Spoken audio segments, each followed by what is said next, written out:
प्यारे बच्चों, जैसा कि आप देख पा रहे हैं कि आपके समक्ष हमने बोर्ड पर पहले से ही कुछ अंकित कर रखा है।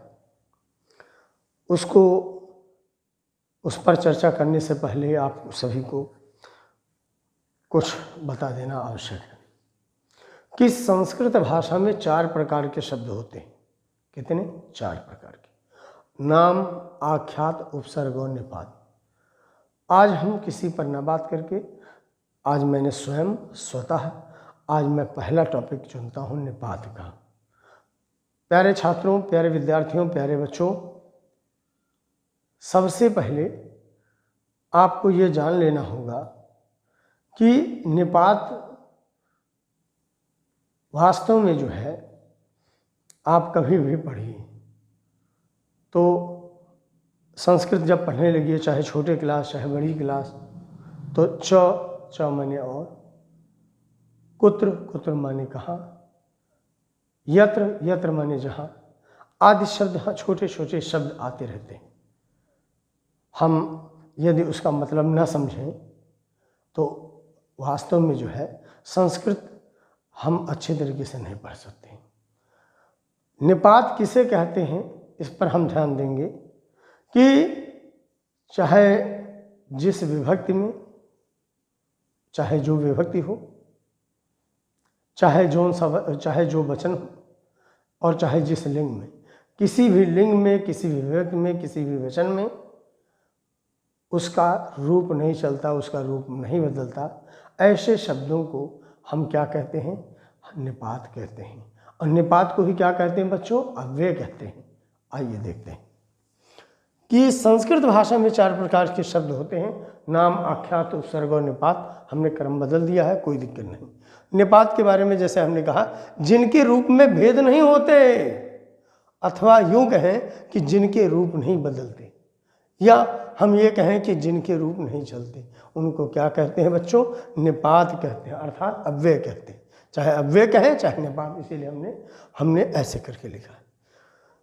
एक श्लोक है, सदृशम त्रिषु लिंगेषु सर्वासु च विभक्तिषु वचनेषु च सर्वेषु यन्न वेत्ति तदव्ययम्।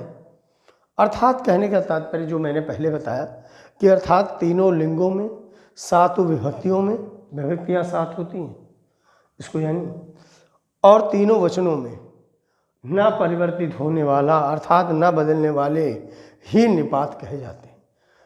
ठीक, जो तीनों लिंगों में, 7 विभक्तियों में और तीनों वचनों में न बदले, ऐसे शब्दों को ही निपात कहते हैं। जो आपके समक्ष मैंने अंकित कर रखा है ये बहुत ही महत्वपूर्ण है। जैसे अत्र माने क्या होता है?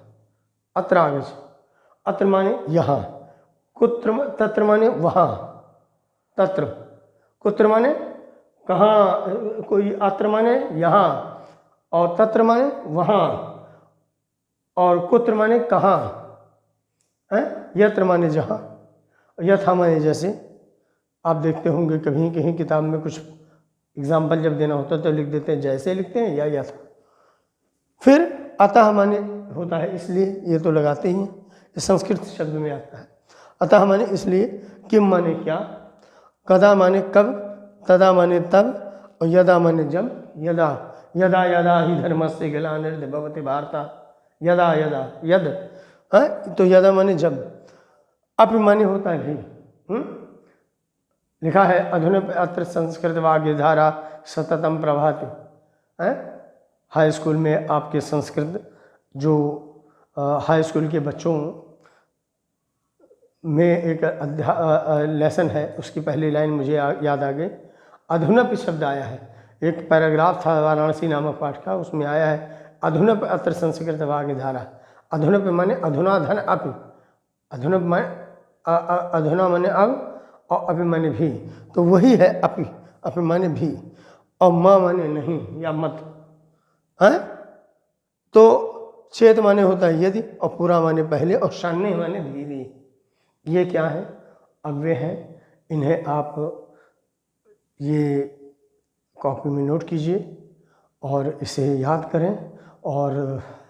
और सबसे पहले इसके बाद 15 आपको मैंने निपात अर्थात अव्यय नोट कराया है। इसके बाद मैं आपको और लिख करके भेजूंगा, लेकिन आपको ये जान लेना अति आवश्यक है कि निपात जो होता है, एक ऐसे शब्द होते हैं जिनके चाहे तीनों लिंगों की बात हो, चाहे तीनों वचनों की बात हो, चाहे किसी भी विभक्ति की बात हो, सातों विभक्तियों में कहीं भी इसका रूप नहीं बदलता, जैसे का तैसा रहता है। अर्थात कहने का तात्पर्य है जिसका कहीं भी कोई भी रूप नहीं चलता। इसको जो है क्या बोलते हैं बच्चों, ये देखिए कुछ नहीं दिख रहा था, है ना। हमने जो बताया कि कुत्र माने कहाँ, यत्र माने जहाँ, यथा माने जैसे, कदा माने कब, तदा माने तब, यदा माने जब।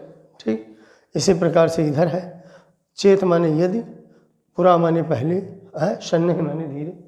इन सब का आप जो है भली भांति अध्ययन करेंगे, इसको याद करेंगे।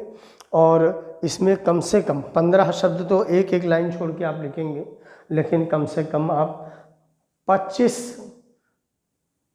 कुल मिला के 25-30 आपको लिखने हैं। 25-30 अव्यय आपको लिखने हैं और याद करने हैं। व्याकरण की कॉपी में अच्छे तरीके से लिखिए और याद करिए। प्यारे बच्चों, हम फिर मिलेंगे, तब तक के लिए धन्यवाद। जय हिंद, जय भारत, वंदे मातरम। आप सभी का दिन शुभ हो।